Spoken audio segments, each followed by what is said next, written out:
Welcome to mind boosting classes. इस video में class 8 NCERT English की पोएम समझने वाले हैं, जियोग्राफी लेसन। तो आइए देखते हैं इस पोएम में क्या है। इसमें पोइट का डिस्क्रिप्शन है अपनी सिटी के बारे में। जब वो अपनी सिटी को 10,000 फीट की हाइट से देखते हैं, बेसिकली ऊंचाई से देखते हैं जब अपनी सिटी को, तो उन्हें वो कैसी नज़र आती है, उसका डिस्क्रिप्शन वो इस पोएम में दे रहे हैं।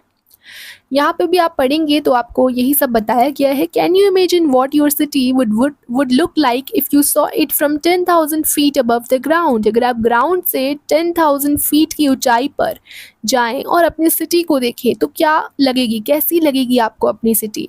जैसे आप उसमें रह रहे हैं उससे तो डेफिनेटली काफ़ी ही डिफरेंट लगेगी। तो इस पोएम में पोइट का डिस्क्रिप्शन है of just such a view of the city and some questions come to his mind. जो क्वेश्चंस उनके दिमाग में आए सिटी को लेके इतनी ऊंचाई से, वो क्वेश्चंस उन्होंने यहाँ पे डिस्कस करे हैं, बताए हैं कि कैसा व्यू आता है सिटी का। When the jet sprang into the sky, it was clear why the city had developed the way it had। तो यहाँ से ये पोएम शुरू हो रही है कि जब इनका जो जेट है जिससे वो आसमान में जा रहे हैं, जब वो स्प्रेंग होता है यानी राइज करता है, ऊपर की तरफ उठता है, स्काई में जाता है, it was clear why the city had developed the way it had. ये क्लियर हो जाता है कि जो सिटी है वो इस तरीके से जैसे बनाई गई है, वो क्यों बनाई गई है, ये क्लियर होता चला जाता है। Seeing it scaled 6 inches to the mile। जब ये आसमान में होते हैं और आसमान से देखते हैं अपनी सिटी को एरोप्लेन में बैठ के, तो ये पता कर पाते हैं कि जो सिटी मुझे मीलों बड़ी लग रही थी, अब वो आसमान से देखने पे कैसी छोटी सी 6 इंचेस की लग रही है। तो जब आप दूर से देखेंगे तो कैसी छोटी छोटी सिटीज़ लगती हैं।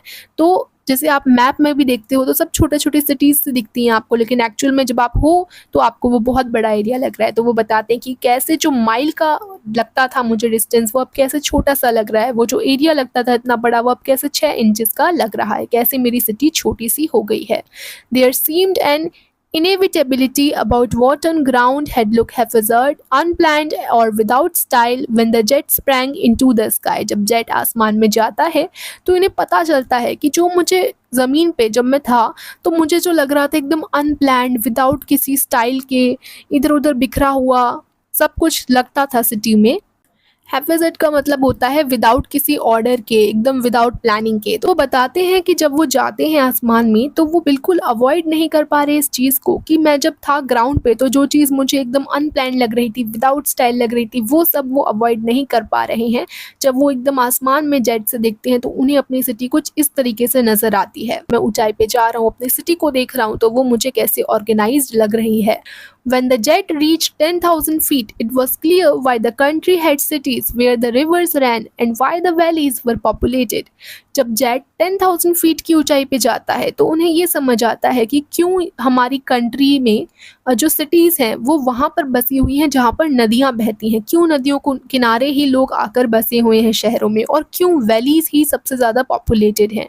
वैलीज़ का मतलब होता है घाटियाँ, यानी कि जो पहाड़ों के बीच में रहने की जगह होती हैं, पहाड़ों के बीच में जो समतल हम कह सकते हैं एरिया होता है, वो यहाँ पे वैलीज़ उनको हम कहते हैं, जिनको हम घाटियाँ कहते हैं। तो वहाँ पे लोग क्यों रहते हैं वो इन्हें समझ आता है, और क्यों जो सिटीज़ हैं वो नदियों के किनारे बसी हुई हैं, क्यों बसी हुई हैं, इसके पीछे एक लॉजिक है जिसको लॉजिक ऑफ जियोग्राफी ये बताते हैं कि लैंड और वाटर हमेशा से ही मैन को अट्रैक्ट करते आए हैं। The logic of geography that land and water attracted man was clearly delineated when the jet reached 10,000 feet. जब जेट 10,000 फीट तक पहुंचता है तो मुझे समझ आता है कि क्यों वैलीज़ पॉपुलेटेड हैं और क्यों सिटीज़ वहीं पर हैं जहां नदियां बहती हैं, क्योंकि लैंड और वाटर बेसिक नीड है एक इंसान की। उसे लैंड यानी कि एक एरिया चाहिए होता है, लैंड धरती चाहिए होती है एक आदमी को रहने के लिए, और पानी चाहिए होता है।